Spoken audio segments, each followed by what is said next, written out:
Christopher Grant for the prosecution. May I proceed? You may. May it please the court. Your Honor, opposing counsel, members of the jury, what do you have for me?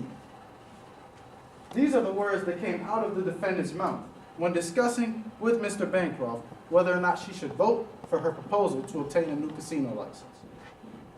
The defendant knew that she held most of the power in this vote to decide who would obtain a new casino license in Midlands. But instead of voting for the proposal that was more economically beneficial to Midlands, the defendant decided to vote for the proposal that was more economically beneficial for herself. There are four significant events in this case that you have paid attention to. These events show the defendant's intent to receive a bribe and that the defendant actually received a bribe. The first of these would be in the April 13th meeting, where the defendant suggested to Avery Bancroft that she needed to bribe her in order to get his proposal approved. The second of these would be on the April 16th meeting, when the defendant received this bribe money from Mr. Bancroft. The third of these would be when the defendant carried out her part of the bribe and voted for Mr. Bancroft to receive a second casino license. And lastly, when the defendant deposited $200,000 of cash into her bank account. When the defendant met with Mr. Bancroft, the defendant wanted to know one thing and one thing only. What do you have for me? We as the prosecution bear a burden of proof to you today.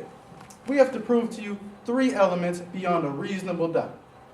The first of these is that the defendant is a government official. The second is that the defendant acted with intent to be influenced in the performance of an official act.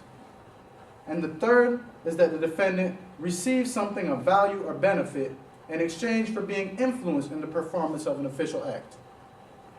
To do this, we have called three witnesses here before you today. First, you have heard the testimony of Corey Hyde. Corey Hyde testified that on April 13th, the defendant made statements directed toward Mr. Bancroft that implied that that Mr. Bancroft needed to bribe her in order to have her vote. First, the defendant asked Mr. Bancroft, "What do you have for me?" And goes on to tell Mr. Bancroft, "I have another good proposal sitting on my desk right now. I am going to need $250,000 reasons to vote for your proposal." When a bellhop enters the room, the defendant gets angry and says, "I thought this meeting was private. I have to go." But before the defendant leaves, she picks up a briefcase and says, "I'd like a new one of these, if you catch my drift."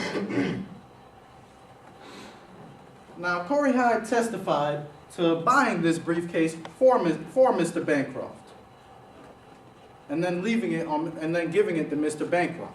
But Corey Hyde also testified that on April 16th, she saw Mr. Bancroft stuffing this briefcase with $200,000. That same $200,000 being the $200,000 the defendant deposited in her bank account. Avery Bancroft then took this briefcase and proceeded to meet with the defendant at the VIP room. You've heard the testimony of Devin Del Sesto today. Del Sesto testified that on April 13th, that she saw the defendant with a dingy-looking briefcase.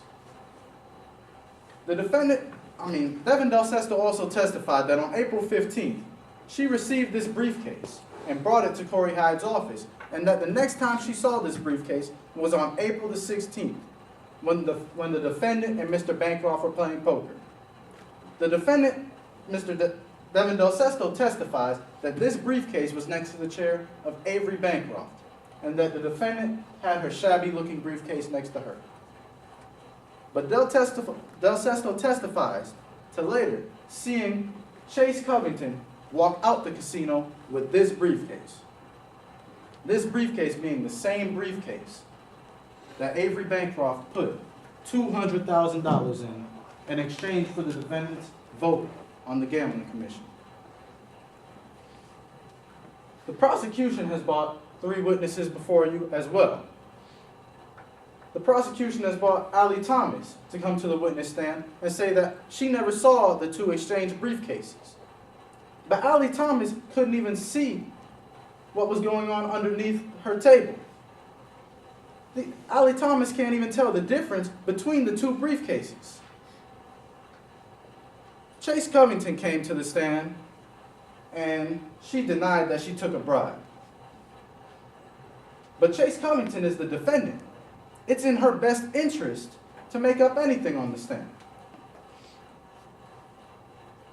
Members of the jury, it is clear that we as the prosecution have met our burden to you today. We have proved that the defendant had intent to be influenced in the performance of an official act, and we have proved that the defendant received something of value or benefit in return for being influenced in the performance of an official act. And that thing that the defendant received in exchange for being influenced is the $200,000 that Mr. Bancroft gave her in that briefcase on April 16th. Members of the jury, find the defendant guilty. Thank you.